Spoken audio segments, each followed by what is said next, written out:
موضوع الدرس في قصة سيدنا عيسى ابن مريم وما فيها من العبر والحكم سورة المائدة تفسير ابن كثير. الحمد لله رب العالمين والصلاة والسلام على أشرف الأنبياء وسيد المرسلين سيدنا محمد وعلى آله وأصحابه أجمعين. اللهم صل على سيدنا محمد وعلى آل سيدنا محمد كما صليت على إبراهيم وعلى آل إبراهيم في العالمين إنك حميد مجيد.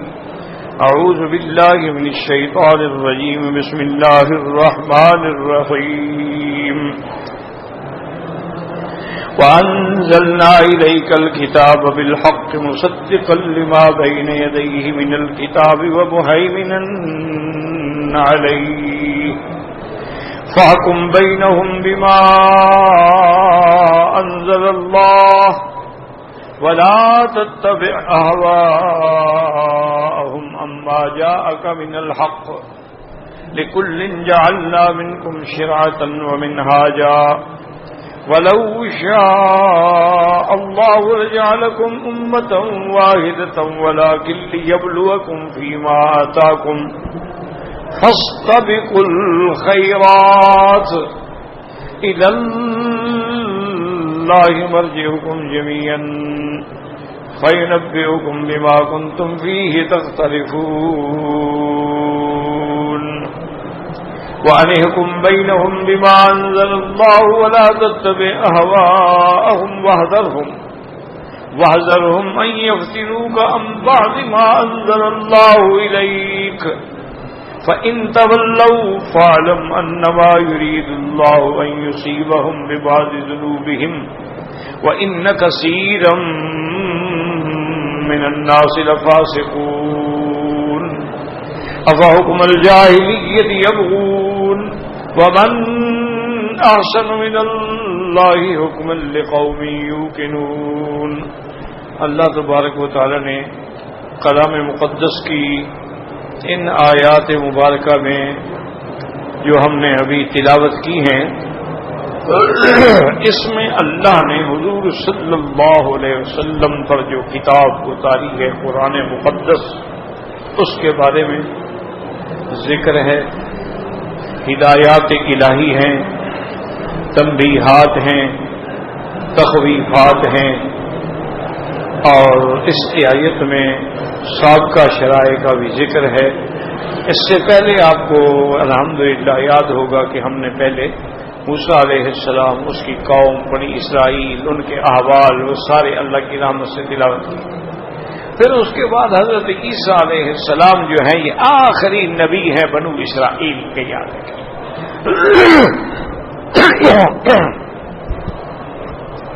یعنی جتنے انبیاء اللہ نے بنو اسرائیل میں بھیجے ہیں ان میں آخری نبی جو ہیں وہ حضرت عیسیٰ علیہ السلام. اس کے بعد بنو اسرائیل سے نبوت جو ہے وہ منتقل ہو گئی. اسی لیے یہودیوں نے اللہ معاف کرے ہر لحاظ سے اپنی عداوت کا اظہار کیا ہے. مثلا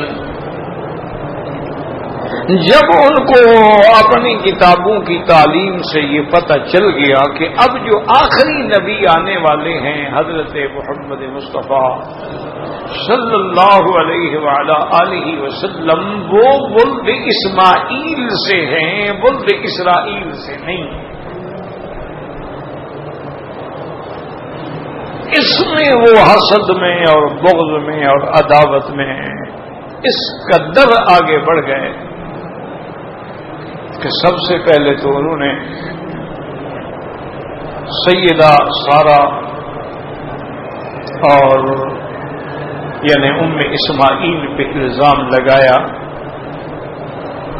بی بی حاجرہ اور ام حضرت اسماعیل کی اماں پہ الزام لگایا کہ جی وہ تو بادشاہ کی ایک لونڈی تھی،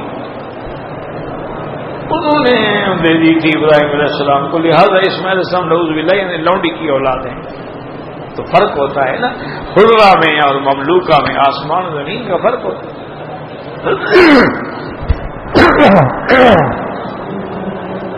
ایک یہ الزام ہے. دوسرا انہوں نے یہ الزام لگایا کہ وہ جس نے قربانی ہوئی جو مینا میں اللہ کے حکم سے، وہ اسماعیل نہیں تھے، وہ اسحاق تھے. پھر انہوں نے ایک یہ دھوکہ دیا قوم کو تاکہ اسماعیل علیہ السلام کی شان میں کمی آئے. یہ دو باتیں انہوں نے کی. تیسری بات انہوں نے یہ کی کہ جب عیسیٰ علیہ السلام نے بھی حضور کے بارے میں بشارت دی کہ میرے بعد ایک نبی آئیں گے جن کا نام محمد مصطفیٰ ہوگا صلی اللہ علیہ وسلم، انہوں نے پھر عیسیٰ علیہ السلام کو بھی قتل کرنے کی کوشش کی اور اپنے عقل کے مطابق انہوں نے پھانسی پہ چڑھا دیا. حالانکہ اللہ نے عیسیٰ علیہ السلام کو بچا لیا اور عیسیٰ علیہ السلام کی تصویر جو تھی، سورج جو تھی، شکل جو تھی، وہ آپ کی ایک ہماری پر ڈال دی. انہوں نے اسی کو عیسیٰ سمجھ کے پھانسی چڑھا دیا.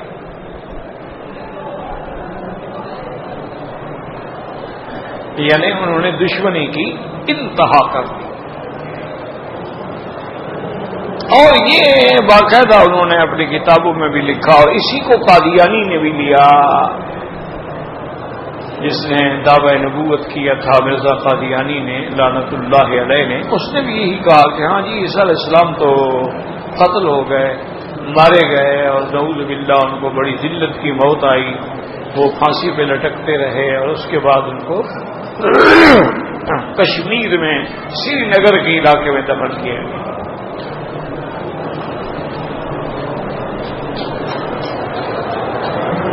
تو آپ اچھی طرح بات کو سمجھیں کہ یعنی یہودیوں کی عداوت ملاحظہ کریں. اور عداوت کیوں ہے؟ اس لیے کہ جی نبوت جو تھی وہ ہمارے بنو اسرائیل سے چلی گئی. وہ اللہ کے بندے اگر غور کرو تو اسرائیل کس کا نام ہے؟ حضرت یعقوب علیہ السلام کا نام ہے. انہی کا نام یعقوب بھی ہے، اسرائیل بھی. ان کی آگے اولاد جو سب کو بنی اسرائیل کہا جاتا. اور یعقوب علیہ السلام کون ہے؟ یہ حضرت اسحاق کے بیٹے ہیں اور حضرت اسحاق جو ہے وہ حضرت ابراہیم کے بیٹے ہیں علیہم الصلاۃ والتسلیم. یہ سارا خاندان نبوت کا خاندان ہے. تو حضرت اسحاق بھی حضرت ابراہیم کے بیٹے ہیں، جن کی اولاد میں حضرت یعقوب ہیں، پھر حضرت یوسف ہیں، پھر اور انبیاء ہیں. تو حضرت اسماعیل بھی تو ابراہیم علیہ السلام کے بیٹے ہیں نا، باپ تو ان کا بھی ایک ہے.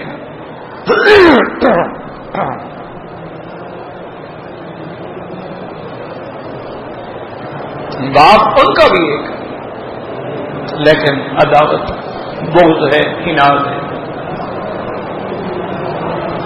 اسی طرح پھر جب حضور صلی اللہ علیہ وسلم کا زمانہ قریب آیا تو آپ نے پڑھ لیا ہے کہ انہوں نے دھوکہ دینے کے لیے منافق بن مسلمان بظاہر مسلمان بن گئے لیکن اندر سے اسی طرح کافر. پھر حضور صلی اللہ علیہ وسلم کو قتل کرنے کی سازش کی. حضور صلی اللہ علیہ وسلم کو خیبر میں زہر دیا گیا. وہ دینے والے کون تھے؟ یہودی. اس عورت کا نام بھی فاطمہ تھا، وہ یہودیہ تھی. اور حضور کو اپنے قلعے کے نیچے بٹھا کے جگہ بنائی کہ یہاں بٹھائیں گے اور اوپر سے پتھر گرائیں گے اور حضور شہید ہو جائیں گے. اللہ نے جبریل بھیجا اور حضور کو منع کر دیا کہ مت جائیں. وہ بھی یہودی. حضور کی مسجد نبوی کے مقابلے میں مسجد ضرار بنانے والے یہودی.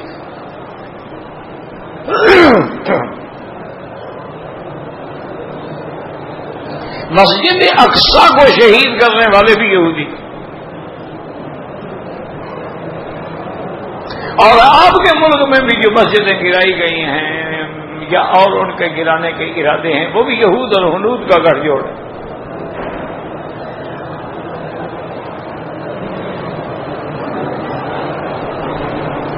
بابری مسجد ہے یا اور ابھی ان کے خیالات آ رہے ہیں کہ جی وہ تاج محل جو ہے یہاں مندر تھا تو مندر کو گرا کے تاج محل بنایا گیا تاکہ اس کو بھی گرائیں، کیونکہ مسلمانوں کی یادگار ہے نا. باہر کی دنیا جب آتی ہے وہ تاج محل کو دیکھتی ہے تو مسلمانوں کی یاد آتی ہے نا کہ یار کتنے بڑے لوگ تھے جنہوں نے ایسی چیز بنائی. اس کو بھی وہ اب یعنی لے آئے ہیں اس نمبر میں کہ ایسا ایسا کرتے رہو، جب موقع ملے گا دیکھا جائے گا.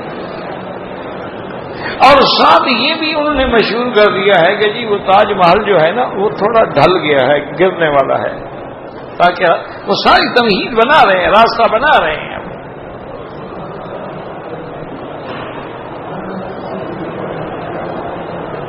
اچھا، اسی طرح پھر حضور صلی اللہ علیہ وعلی آلہ واصحابہ وسلم پہ انہوں نے جادو کرایا. پہلے لبید ابن العاصم یہودی تھا، اس کی بیٹیوں نے جادو کیا، وہ تو حضور پہ اثر نہ کر سکا. پھر لبید ابن العاصم بدبخت نے خود جادو کیا تو وہ اثر کر گیا. یاد رکھو جادو حق ہے، جس کا ذکر قرآن میں موجود ہے، حدیثوں میں موجود ہے، انبیاء میں موجود ہے. پھر موسیٰ علیہ السلام کا ساحروں سے مقابلہ جو ہے وہ بھی باقاعدہ قرآن پاک میں موجود ہے.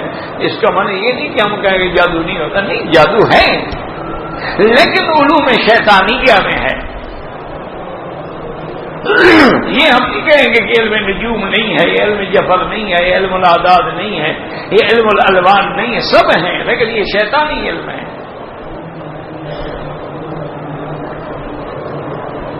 تو جادو بھی ہے اور جادو اثر کرتا ہے. جب اللہ کے نبی پہ اثر ہو گیا تو کسی اور کی کیا طاقت ہے.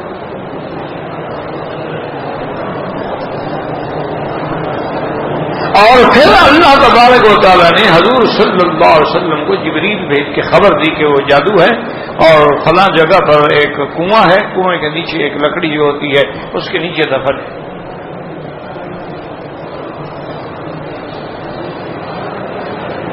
تو بہرحال انہوں نے کوشش کی، اللہ نے خبر دی اور پھر اللہ نے سورۃ المعوذتین اتاری کہ یہ سحر کا، جادو کا، شیطانوں کا سب سے بڑا علاج جو ہے وہ یہی دو صورتیں ہیں، قل اعوذ برب الفلق اور قل اعوذ برب الناس.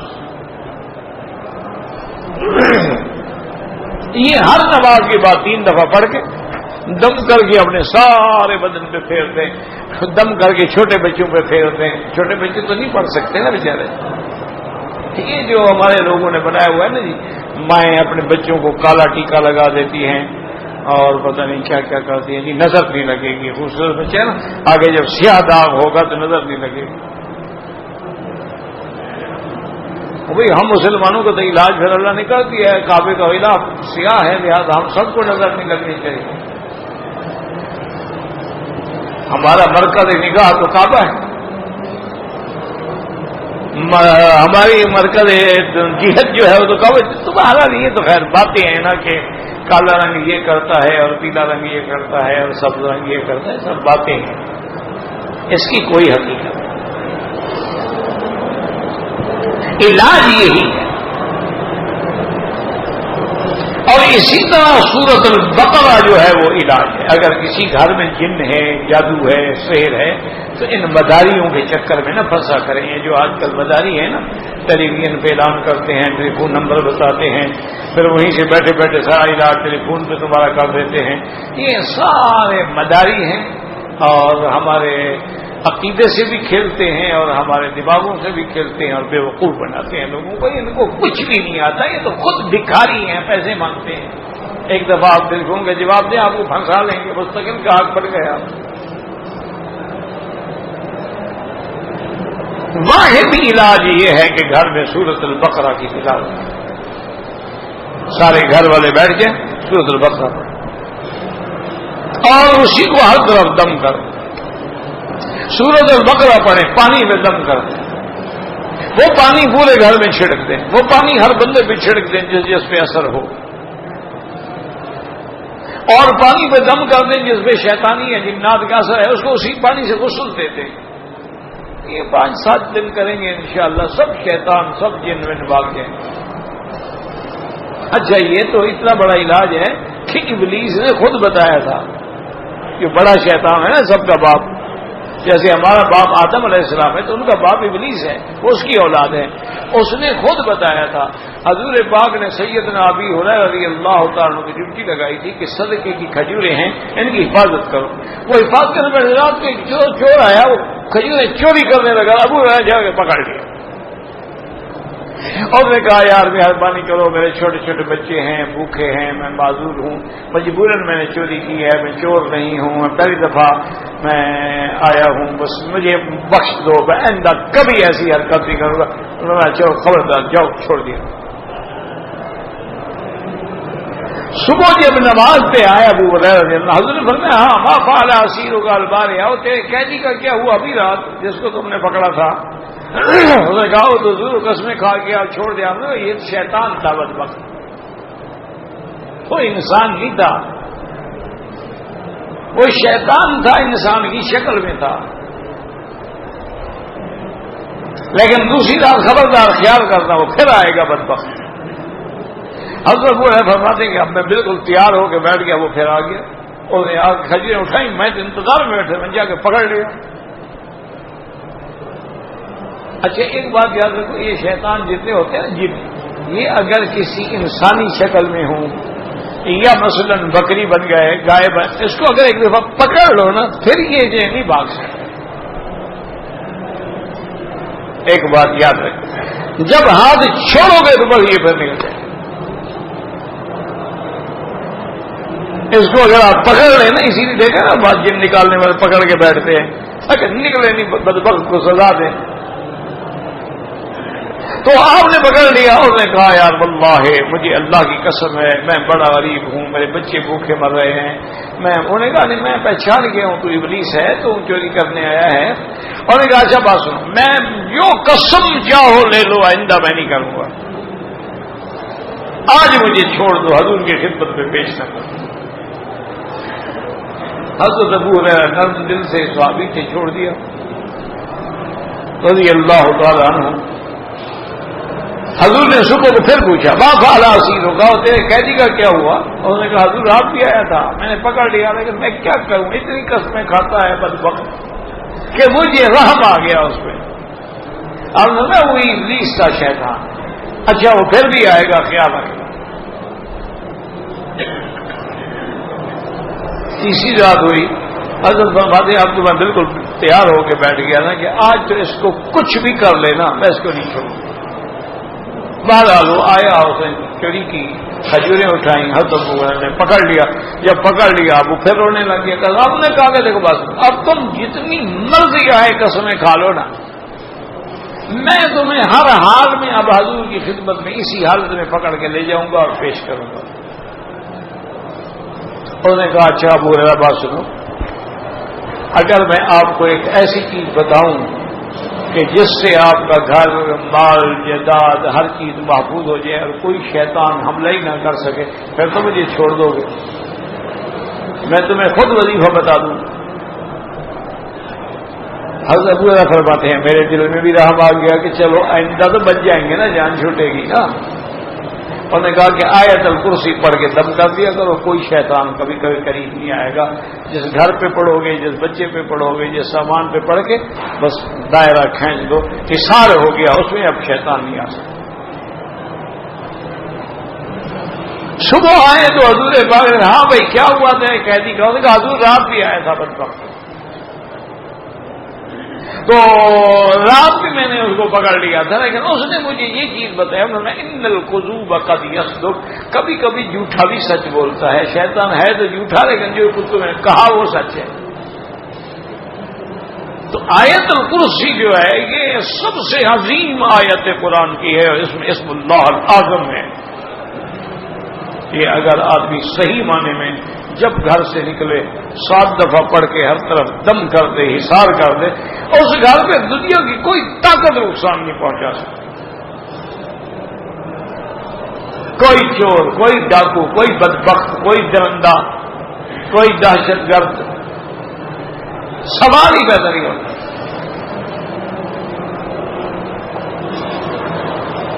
آپ لوگوں نے قرآن پہ یقین نہیں کیا ہوگا. ہم جب چھوٹے تھے اپنے گاؤں میں تھے تو اس دور میں ہندو اور مسلمان، یہ پاکستان بنا تھا تو ہندو اور مسلمانوں کا بڑا بٹوارا ہوا تھا نا جی. ہندو واپس گیا، ادھر والے مسلمان بیچارے ادھر آئے اور بڑا خون، وہ ایک لمبا واقعہ ہے نا. خون کی ندیاں بہہ گئیں، عصمتیں برباد ہو گئیں.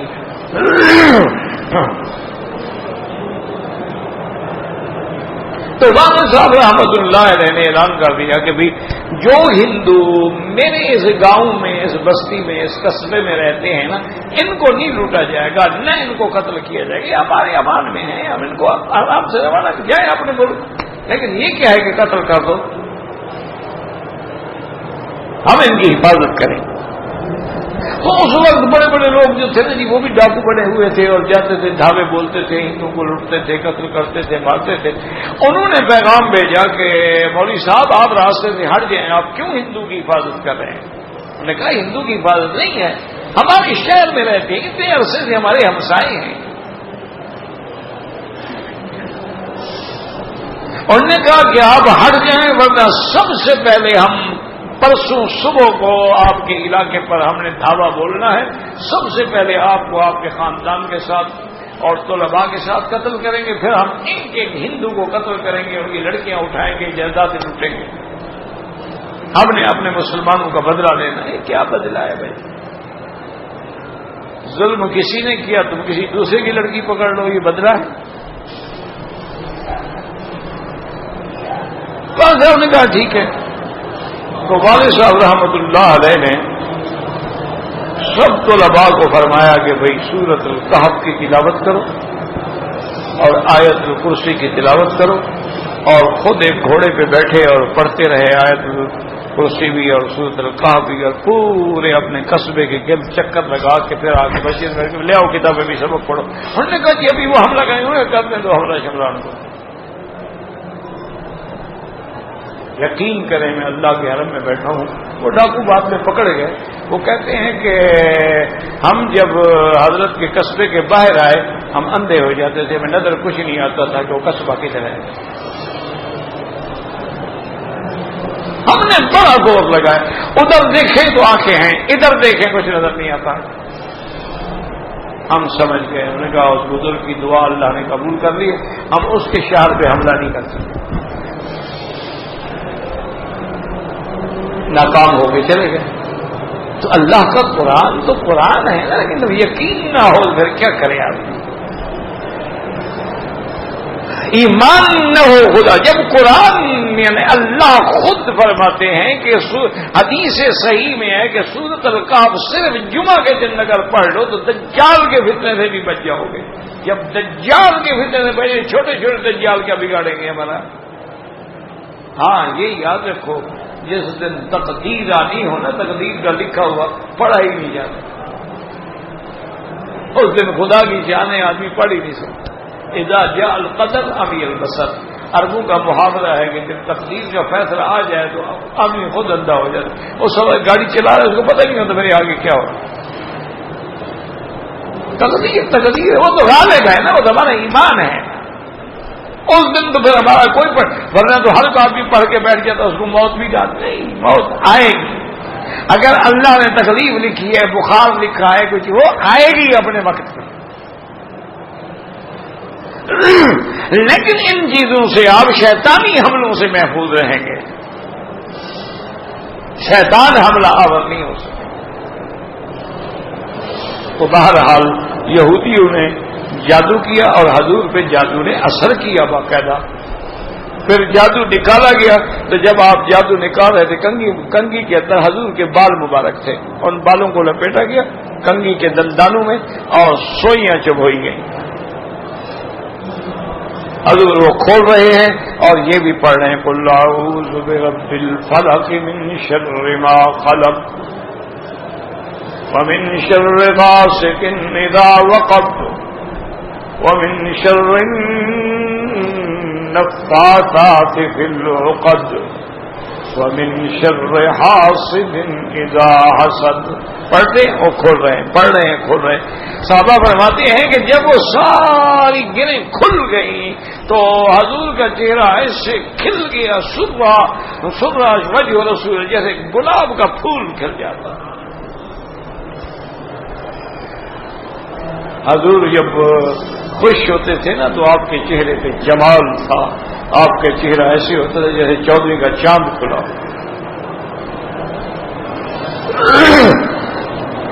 تو آپ نے اب یہ پڑھ لیا کہ حضرت عیسیٰ ابن مریم آئے، ان کو اللہ نے انجیل دی. انجیل جو ہے وہ بھی اللہ کی کتاب ہے، لیکن اس میں بھی زیادہ تر احکام جو ہے وہ سابقہ تورات کے. اور پھر عیسیٰ علیہ السلام کے بعد تقریباً 600 سال کے بعد حضرت محمد مصطفیٰ احمد مجتبی صلی اللہ علیہ وسلم پیدا ہوئے.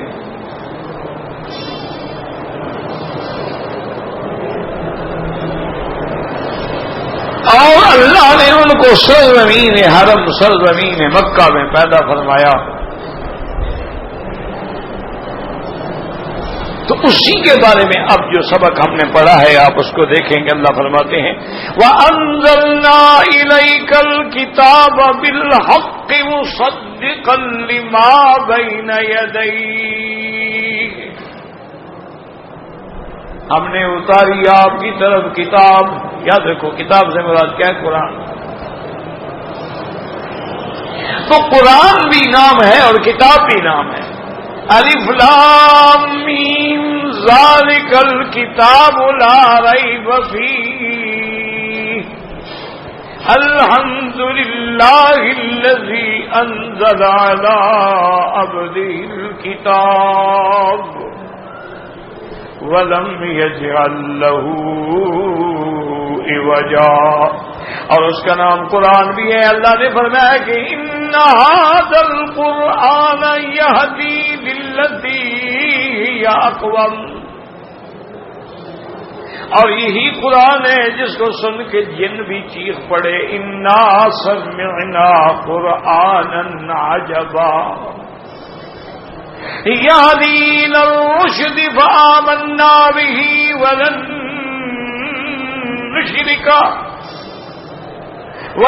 نشرك بربنا أحدا. اور کچھ جنہوں نے سنا تو انہوں نے کیا کہا؟ قالوا یا قومنا انا سمعنا کتابا انزل من بعد موسى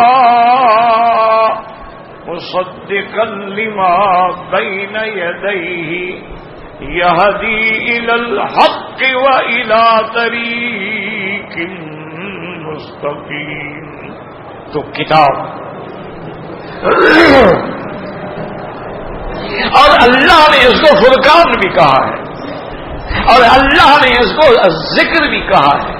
اِنَّا نَحْنُ نَزَّلْنَا الذِّكْرَ وَإِنَّا لَهُ لَحَافِظُونَ. اور اللہ تبارک و تعالی نے دوسری جگہ پہ فرمایا وَإِنَّهُ لَذِكْرٌ لَكَ وَلِقَوْمِكَ فَسَوْفَ تَعْلَمُونَ. اور کہیں فرمایا وَنُنَزِّلُ مِنَ الْقُرْآنِ مَا هُوَ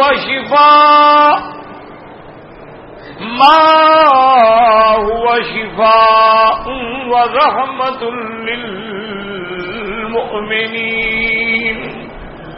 اور کسی جگہ اللہ نے فرمایا إِنَّ هَٰذِهِ تَذْكِرَةٌ فَمَنْ شَاءَ اتَّخَذَ إِلَىٰ رَبِّهِ سَبِيلًا. اور کہیں اللہ نے اپنے نبی کو حکم دیا کہ میرے محبوب کھڑے ہو جاؤ، اب رات کو مت سوئیں، اٹھیں آپ، جاگیں آپ، چھوڑ دیں آرام.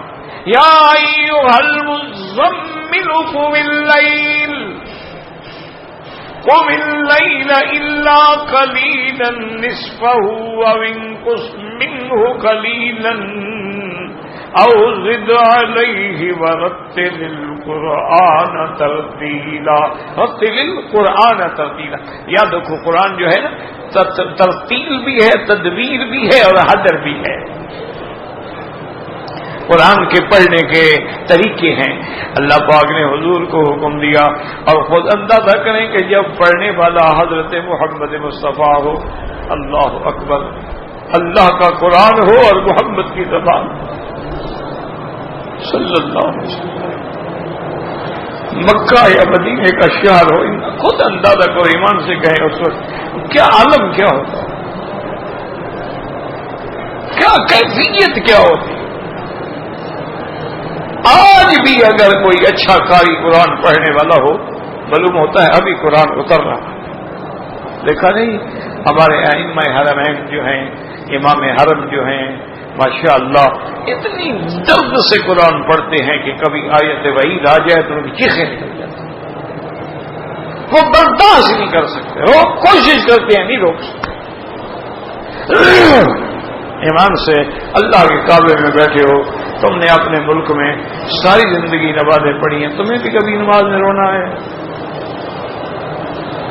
ٹھنڈے دل سے ناراض نہ ہوں، میں کسی پہ اعتراض نہیں کر رہا. اچھا آپ نے کئی سبز پگڑی والے، کالی پگڑی والے، پیلی پگڑی والے، نیلی پگڑی والے اماموں کے پیچھے نماز پڑھی، کبھی ان کو نماز میں روتا دیکھا ہے؟ دلوں پہ زنگ لگا ہوا ہے، روزہ کیسے آئے؟ میرا بھائی دیکھو نا، شیشہ ہو، قیمتی ہو، بلجیم کی کٹنگ ہو، لیکن اس پہ اگر مٹی لگ جائے، زنگ لگ جائے، تمہیں چہرہ نظر آئے گا؟ اچھا اگر اس میں کچھ مٹی لگ جائے، کوئی چھوٹی موٹی جگہ سا، تو تمہیں اپنا چہرہ بھی بگڑا بگڑا نظر آئے گا. یہ اس لیے ہے کہ وہ نماز اتار رہے ہوتے ہیں، بس نماز پڑھنی ہے، بس فرض ہے، پورا کرنا ہے. ان کو یہ بھی پتہ نہیں ہوتا ہے کہ میں نے کون سی آیت پڑھی ہے، کہاں میں نے رکوع کیا ہے، مجھے رکوع یہاں کرنا بھی چاہیے تھا کہ نہیں کرنا چاہیے تھا.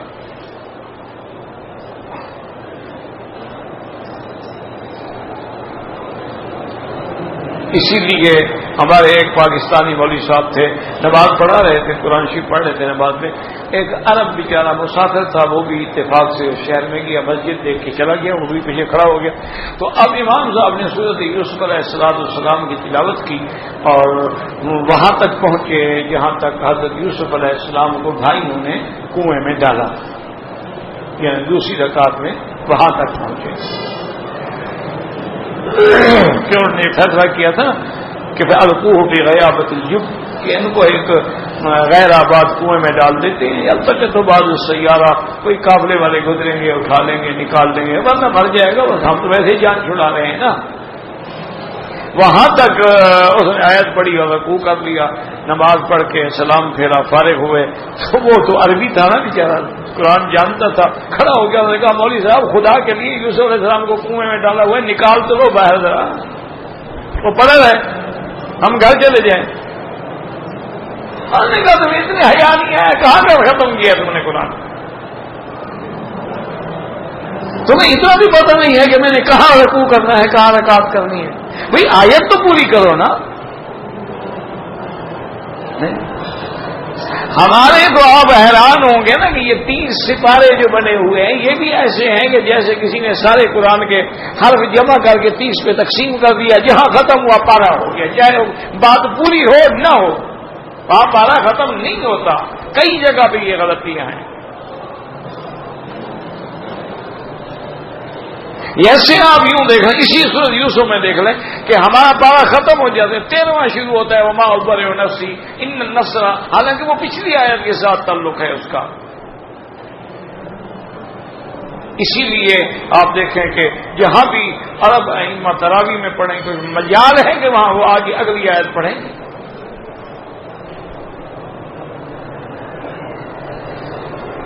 اسی طرح اب 26واں سپارہ جہاں ختم ہوتا ہے، وہ آگے جا کے بات ختم ہوتی ہے کہ انہوں نے حضرت ابراہیم علیہ السلام کو بشارت دی. قال فما خطبكم ايها المرسلون. ابھی بات آگے جا رہی ہے، ان نے سپارہ ختم کر دیا. کس کس بات کو روئیں اور کیا کیا بات لوگوں سے کہیں. دکھ ہوتا ہے، دکھ لگتا ہے. یعنی آج میں جمعہ کے لیے آ رہا تھا تو جس لیموزین میں کرایہ کی گاڑی جو ہوتی ہے اس میں بیٹھا تھا، اس نے کیسٹ لگائی ہوئی تھی ایک مولوی صاحب کی، میں نام نہیں لیتا، وہ سب میرے بھی دوست ہیں، مہربان ہیں. تو وہ تقریر میں فرما رہے تھے کہ حضور پاک جب تشریف لے گئے تو سدرۃ المنتہا اور پھر اس کے آگے چلے گئے تو اللہ تبارک و تعالیٰ نے عرش سے بھی اوپر سے آ کر اور 70,000 پردوں سے بھی باہر آ کر حضور سے ملاقات خدا کا خوف کر. کہاں لکھا ہوا ہے؟ مجھے تو حیرت ہوئی کہ اتنا بڑا مولوی، اتنا بڑا عالم کیا کہہ رہا ہے. کس حدیث میں ہے کہ اللہ تبارک تعالیٰ عرش سے بھی اوپر سے؟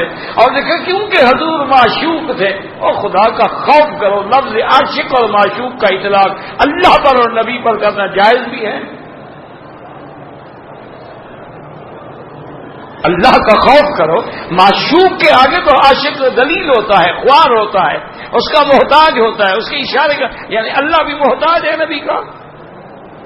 معشوق جو ہوا نبی. انا للہ و انا الیہ راجعون. اور سارے قرآن میں، سارے ذخیرہ حدیث میں مجھے دکھا دیں کہیں لفظ عاشق یا معشوق آیا ہو. اب کیا کریں، کس کو روئیں؟ مجھے بتائیں کس کو روئیں. سارے قرآن میں، ساری حدیث میں لفظ اگر قرآن میں آتا ہے محبت کا آتا ہے. وَمِنَ النَّاسِ مَن يَتَّخِذُ مِن دون اللہ اندادا یحبونہم کحب اللہ والذین آمنوا اشد حبا للہ. اسی طرح حدیث ہے لا یؤمن احدکم حتی اکون احب الیہ من ولدہ ووالدہ والناس اجمعین او کما قال رسول اللہ صلی اللہ علیہ وسلم. جہاں تک یاد رکھو حضور کی رویت کا تعلق ہے اس میں بھی تو صحابہ کا اختلاف ہے. بعض صحابہ تو اس بات کے قائل ہیں کہ حضور پاک کو اللہ کا دیدار ہوا ہی نہیں. اور بی بی عائشہ بھی اسی کی قائل ہیں، وہ کہتے ہیں دیدار نہیں ہوا، بلکہ وہ تو غصے میں آ جاتی تھی. جو کہے کہ حضور نے اللہ کو دیکھا جھوٹ بولتا ہے.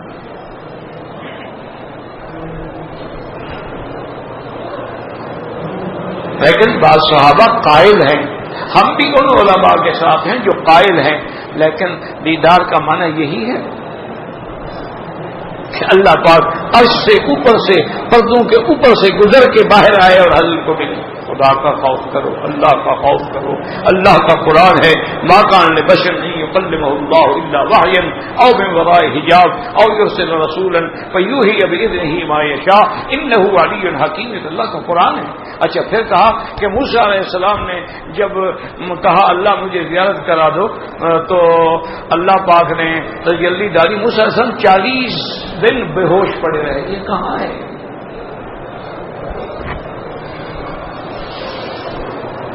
اچھا پھر کہتے ہیں کہ پھر ہوش آیا، پھر ضد کرنے لگے، پھر بھی بعد نہیں آئے موسیٰ علیہ السلام. لا حول ولا قوة.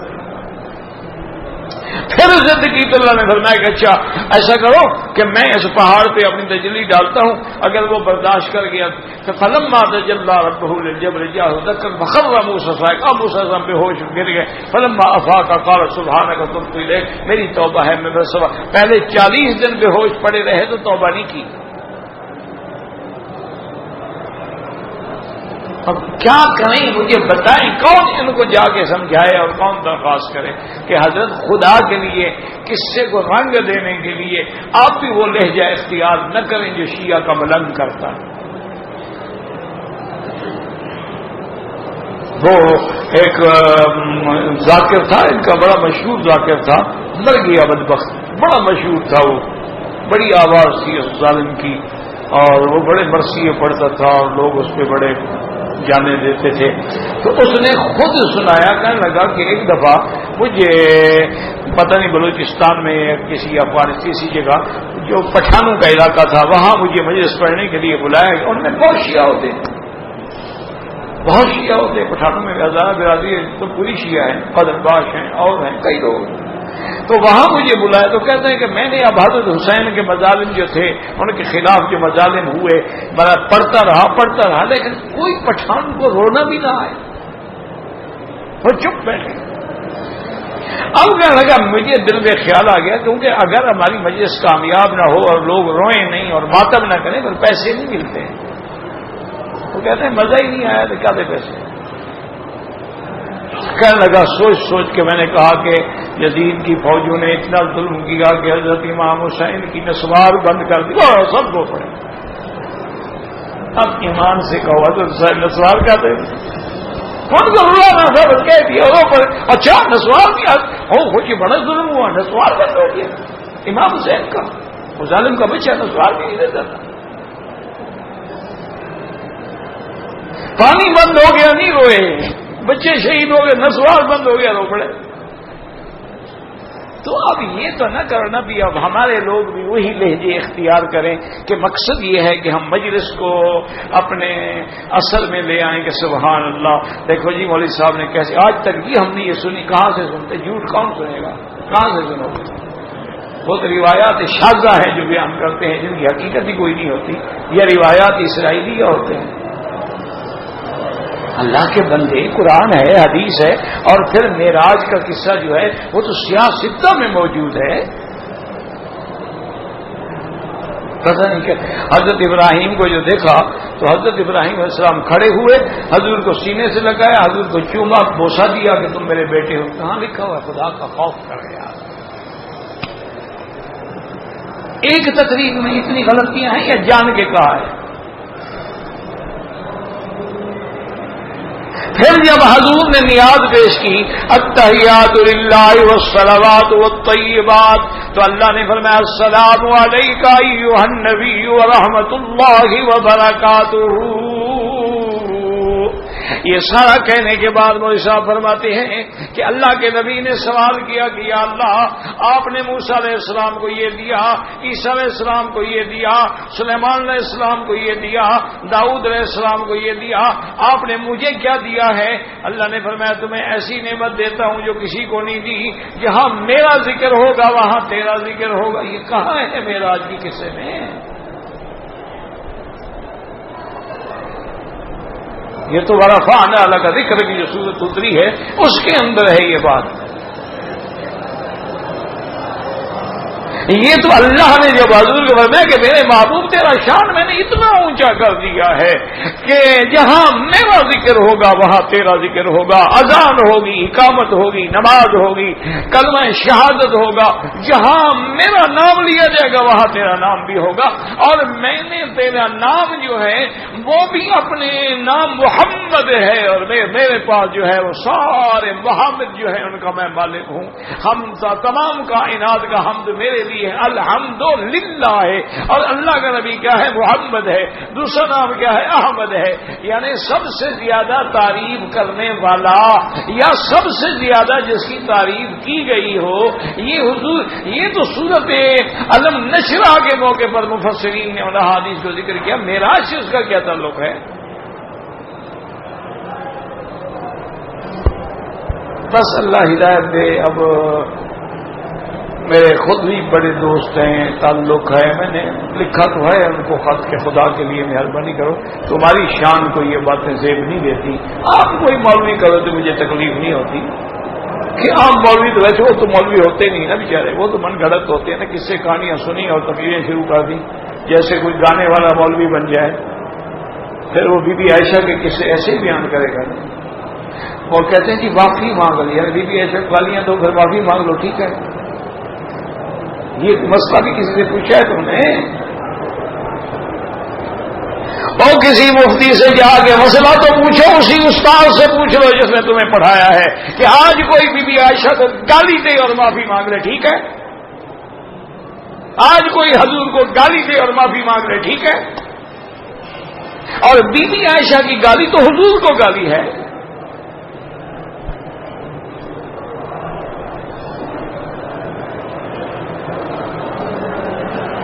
اسی لیے سارے علماء نے مودودی صاحب کو چھوڑ دیا تھا کہ وہ لکھ بیٹھے تھے کہ بی بی عائشہ نے سرکار دو عالم کے شان میں بے ادبی کی، گستاخیاں کی. لا حول ولا قوت الا باللہ، لا حول ولا قوت. اور سیدہ عائشہ صدیقہ رضی اللہ تعالی عنہ کا تو اتنا بڑا مقام ہے کہ جس کے لیے اللہ نے پورے قرآن میں پورا رکوع نازل کیا ہے. خود بی عائشہ فرماتی تھی کہ واللہ مجھے کبھی یہ گمان بھی نہیں تھا، میرا خیال یہ تھا اللہ حضور کے دل میں بات ڈال دیں گے کہ آپ کی بیوی پاک ہے، بس آپ مطمئن ہو جائیں گے. مجھے یہ پتہ نہیں تھا میرا مولا میری اتنی شان بڑھائے گا کہ قیامت تک قرآن پڑھا جائے گا.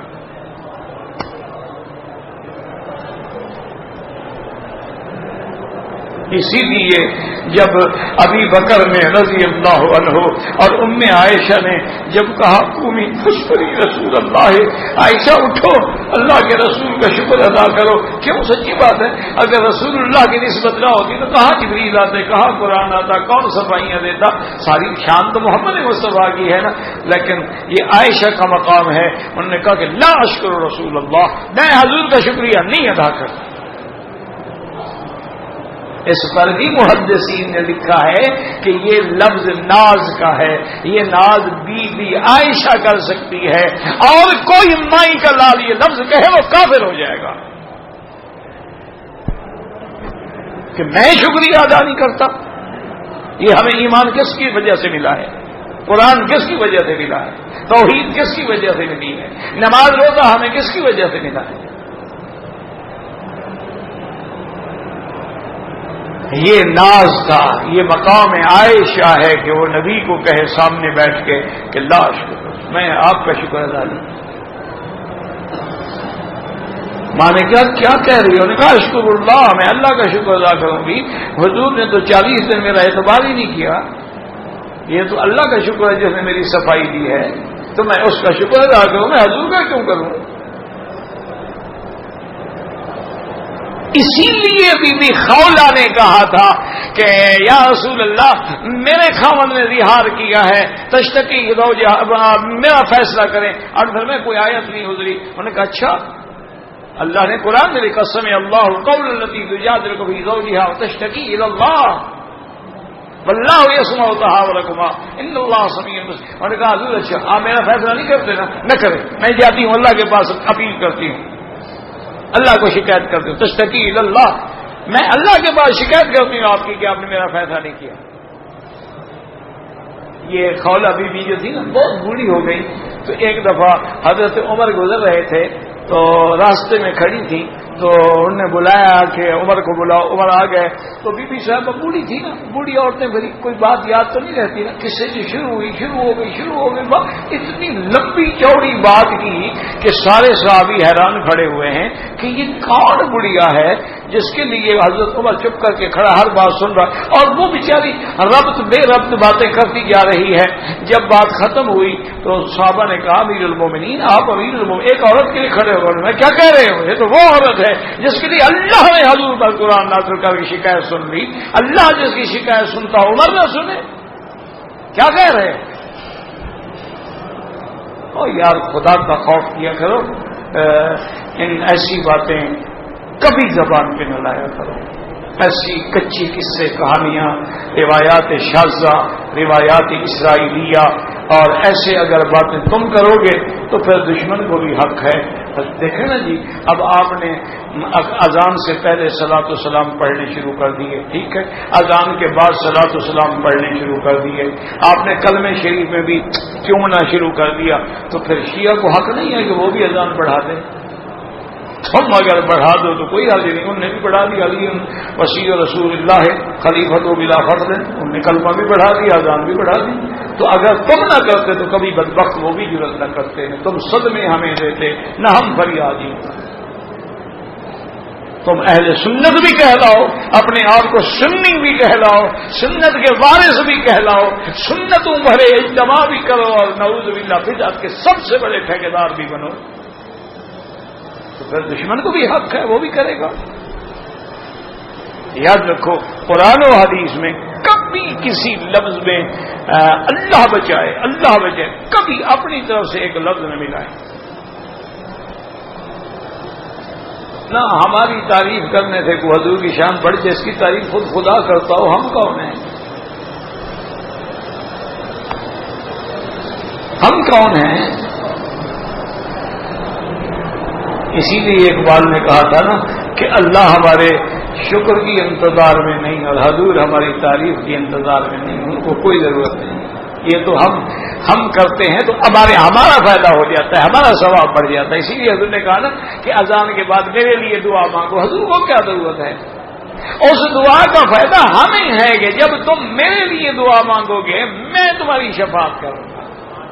تو حضور کو یعنی امت کو شفاعت کے لیے رستہ دے دیا کہ تم دعا مانگا کرو. میں بھی قیامت میں کہوں اللہ یہ ہر اذان کے بعد میرے لیے دعا مانگتا تھا، مہربانی کر کے چھوڑو جنت بھیجو.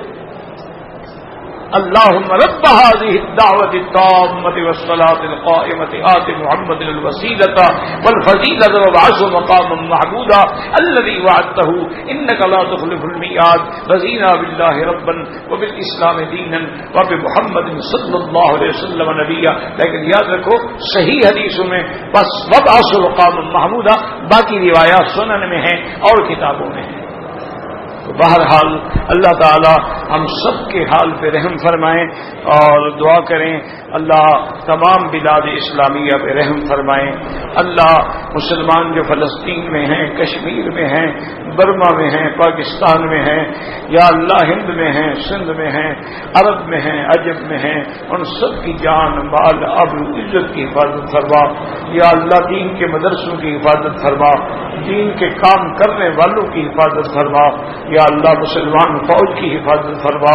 یا اللہ ہماری فوج کے جوان جو شہید ہوئے ان کے درجے مزید بلند فرما، ان کے پسماندگان کو صبر جمیل عطا فرما.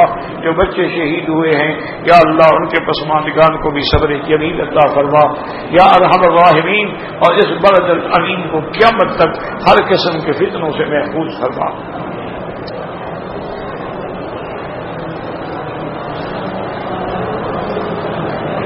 احرام کی چادر کفن کے لیے تمہاری مرضی ہے، تمہاری چیز ہے، کفن لگاؤ زندگی میں پہنو. ایک ادنا طالب پاکستان جا رہا ہے. ادنا عین کے ساتھ ہوتا نہیں، اچھے طالب وہ ادنا الف سے لکھا جاتا ہے.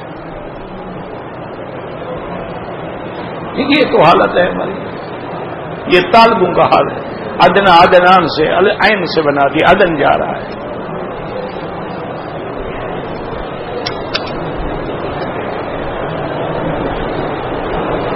مزدلفہ رات کو پہنچے، صبح ہونے سے پہلے 4 بجے مینا پہنچ گئے. صبح کی نماز مینا میں ادا کی. شیطان کو کنکریاں ماری. کیوں؟ اگر مجبور تھے، بیمار تھے، مریض تھے، عورتیں ساتھ تھیں، پھر کوئی حل بھی نہیں، ورنہ دم پڑ گئی. کیونکہ وقوف کا وقت ہی یہ ہے کہ فجر کی نماز آدمی مزدلفہ میں پڑھے گی اور وقوف کریں، دعا مانگیں. آپ نے چونکہ وہاں نہیں پڑھی ہے، ہاں معذور ہے، فیملی ساتھ ہے، عورتیں ساتھ ہیں، بچے ساتھ ہیں، بیمار ساتھ ہیں، ان کے لیے اجازت.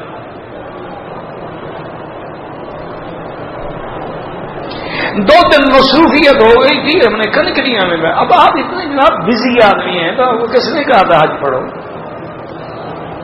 کیوں کہے حج پڑھنے کے لیے؟ آپ بڑے مصروف آدمی ہیں. رات کو وہاں قیام نہیں کر سکے، 2 دن کنکریاں بھی نہیں مار سکے، کھیلنے گئے تھے، حج کرنے گئے تھے آپ. وہ بھی دم پڑ گئی. وہ مزدلفہ والی الگ، کنکریوں والی الگ. 800 ریال کی بکری جب ذبح کرو گے نا، انشاءاللہ تیری نسل بھی غلطی نہیں کرے گی اگلی دفعہ.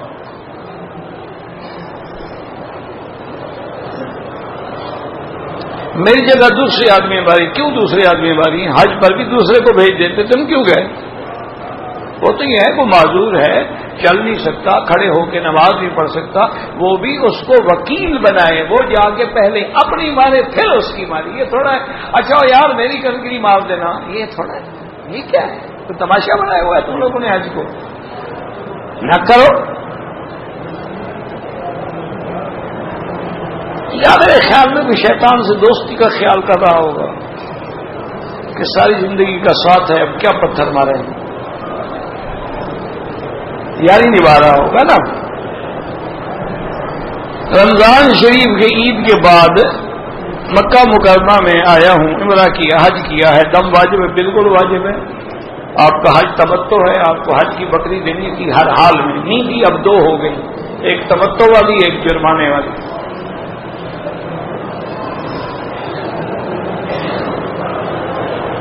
حضرت بی بی حلیمہ کی قبر مدینہ منورہ میں ہے؟ نہیں، کسی نے نہیں کہا مدینہ میں، وہ تو اپنے قبیلے میں ہے، بنو سعد میں۔ حضور کی والدہ کی قبر جو ہے وہ مکے اور مدینے کے راستے میں ایک مقام ہے، مقام ابوا، وہاں ہے۔ درود تاج یا درود اکبر یا درود ماہی یا درود رکھی، ان میں سے کوئی ایک درود بھی حضور نے نہیں پڑھا، ان میں سے کوئی ایک درود بھی صحابہ اور تابعین نے نہیں پڑھا۔ یہ سارے بعد کے تمہارے لکھے ہوئے ہیں، اور بعد میں ایسے الفاظ ہیں جن سے شرک ہو جاتا ہے۔ دافع البلاء والوباء والقاتل العلم، یہ اللہ کی صفت ہے، نبی کی صفت نہیں ہوتی۔ دافع البلاء اللہ کی ذات۔ اب یہ مجازن اور حقیقتاً یہ تو عالم سمجھے گا نا، عام آدمی کو کیا پتہ ان مسئلوں کا، تو ایسی چیز پڑے کہ ان جیسے خام خواہ شک میں پڑ جائے۔ حمام میں پورے کپڑے نکال کر اگر آدمی غسل کرے تو ہو جاتا ہے؟ ہاں جی، کیوں نہیں ہو جاتا ہے؟ جب دروازہ بند کر دیا بات ختم ہو گئی، ہو جاتا ہے، غسل ہو جاتا ہے جناب۔ وہ تو اللہ والے لوگ جو ہوتے ہیں نا، اولیاء اللہ، وہ غسل خانے میں بھی شرم کرتے ہیں کپڑا باندھتے ہیں، ورنہ ایک ہے مسئلہ یہ ہے کہ غسل ہو جاتا ہے۔ اب دیکھیں نا، خاوند اگر اپنی بیوی کے بدن پہ نظر ڈالے کوئی منع نہیں، بیوی خاوند کے بدن پہ نظر ڈالے کوئی منع نہیں، لیکن بیوی ایسے فرماتی واللہ ما رأى منی، خدا کی قسم حضور نے کبھی میرا بدن نہیں دیکھا، واللہ ما رأیت منہ، اور میں نے بھی کبھی حضور کا بدن نہیں دیکھا۔ یہ مقام پھر متقین کا ہے، اولیاء کا ہے، اللہ والوں کا ہے، یہ ہر لوہار کا نہیں ہے۔ ہمارے غسل خانے میں بھی ہو جاتا، سڑک کھڑے ہو کے نہاؤ تب بھی ہو جاتا۔ ہمارے یہاں تو ندی نالے ہوتے تھے نا جی، ہمیں نے دیکھا وہاں تو کوئی کپڑا باندھتا ہی نہیں نا، بس ماشاءاللہ اتنا ایک ہاتھ آگے رکھ لیتے ایک پیچھے رکھ لیتے، وجہ اسی جگہ کا چھپانا ضروری ہے۔ انا للہ و انا الیہ۔ اللہ، پاکستانی مرد اور ایک بنگلہ دیشی عورت کی ٹانگیں دبائیں، عورت کے ہاتھ چومے، آنکھوں سے لگائے، بوڑھے ہیں ناجائز، بوڑھے ہوں یا جوان ہوں، کسی غیر محرم عورت کے ٹانگیں دبانا یا اس کے ہاتھوں کو چومنا بالکل منع ہے۔ چاہے بوڑھا ہو کچھ ہو، انسان کو کبھی اپنے نفس پہ اعتماد نہیں کرنا چاہیے۔ بہرحال ایک ہے کہ کوئی معذور ہے، بیمار ہے، کوئی اور بیچاری بوڑھی گر گئی، اس نے آگے پکڑ لیا، تھوڑا سا پکڑ، وہ الگ بات ہے، وہ تو عذر ہے نا۔ ایک ہے کہ نہیں، اپنی عقیدت کا اظہار کر رہا ہے۔ جیسے ہمارے ہاں کتنے پڑھے لکھے لوگ میں نے دیکھے ہیں اپنی نوجوان لڑکیاں، بالغ لڑکیوں سے مٹھیاں بھرواتے ہیں، اور جی میں باپ ہوں، میری بیٹی، شرم کرو، بیٹی ہے میری۔ حضور فرماتے ہیں 10 سال کی عمر ہے تو بستر الگ کر دو، تو مٹھیاں بھروا رہے ہیں، بیٹی ہے کیا؟ بیٹی اسی لیے ہوتی ہے کہ مٹھیاں بھرے باپ کو۔ یہ کس نے لکھا ہے؟ بی بی فاطمہ الزہرا نے کبھی حضور پاک کو مٹھیاں بھری ہیں؟ بی بی زینب نے، بی بی رقیہ نے، بی بی ام کلثوم نے؟ کیا کریں جی، بس ایک عادت ہے۔ اور جی میری اولاد بڑی فرما بردار ہے جی، میری بیٹی جب تک رات کو مجھے نہ مٹھیاں بھرے سوتی نہیں بیچاری، مجھے سلا کے سوتی ہے۔ سب سے بڑا ظالم تم، قیامت آئے گی تو جواب دو گے، پتہ لگ جائے گا۔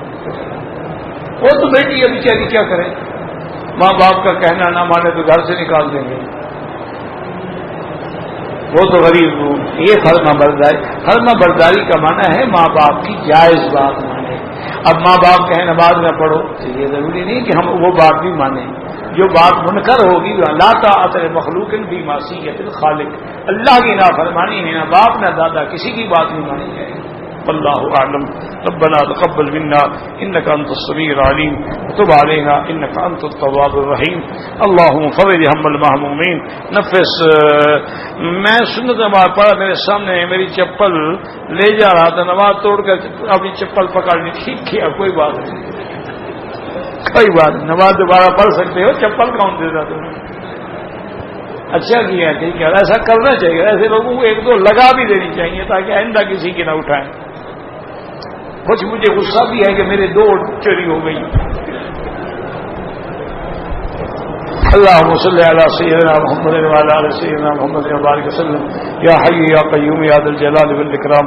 اللهم اشفنا واشف مرضانا وارحم موتانا واستجب دعاءنا ولا تخيب رجاءنا برحمتك يا ارحم الراحمين.